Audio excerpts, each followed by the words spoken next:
Welcome to MK7 TV.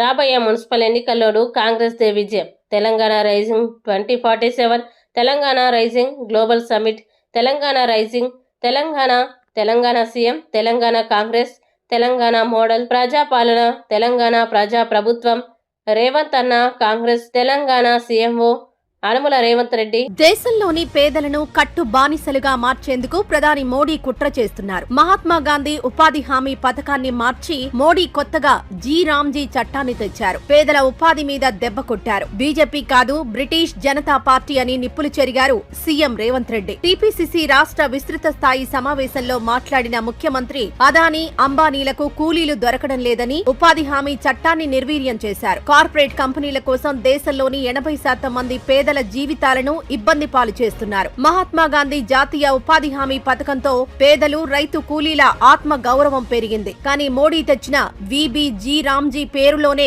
గందరగోళం ఉంది. మహాత్మా గాంధీ ఉపాధి పథకాన్ని పునరుద్ధరించేందుకు కాంగ్రెస్ పోరాటం చేస్తోంది. ఈ విషయంలో దేశ ప్రజలకు మోడీతో క్షమాపణలు చెప్పిస్తామని సీఎం రేవంత్ రెడ్డి తెలిపారు. రాష్ట్రమంతా సర్పంచులు ఈ నెల 20 నుంచి 30 లోగా గ్రామ సభలు పెట్టి రామ్జీ చట్టాన్ని తిరస్కరిస్తూ ఏకగ్రీవ తీర్మానం చేయాలని ముఖ్యమంత్రి సూచించారు. ఫిబ్రవరి 3న మహబూబ్ నగర్ తో ప్రారంభించి 9 ఉమ్మడి జిల్లాల్లో 1,00,000 మంది చొప్పున ప్రజలతో బహిరంగ సభలు పెడతాం. ఈ పథకంలో తెచ్చిన మార్పులను, అన్యాయాన్ని ప్రజలకు వివరిస్తాం. ములుగు సభకు సోనియా గాంధీ లేదా ఖర్గే, రాహుల్, ప్రియాంక గాంధీలను తీసుకొస్తామని సీఎం ప్రకటించారు. ఓటరు జాబితాల ప్రత్యేక సమగ్ర సవరణ సర్పై సీఎం ఆగ్రహం వ్యక్తం చేశారు. ఇల్లు, ఆస్తి లేని పేదల ఓటు హక్కు తొలగించాలనేది వారి కుట్ర. ఓటు హక్కు పోతే ఆధార్, రేషన్ కార్డులను తొలగిస్తారు. పేదలకు అందించే సంక్షేమ పథకాలు రద్దవుతాయని ముఖ్యమంత్రి ఆందోళన వ్యక్తం చేశారు. రాబోయే మున్సిపల్ ఎన్నికల్లోనూ కాంగ్రెస్ జెండా ఎగరాలని సీఎం పిలుపునిచ్చారు. మున్సిపల్ ఎన్నికల్లో బీఫామ్ ఎవరికిస్తే వారిని ఐక్యంగా గెలిపించాలి. కార్యకర్తల కోసం కాంగ్రెస్ నాయకులంతా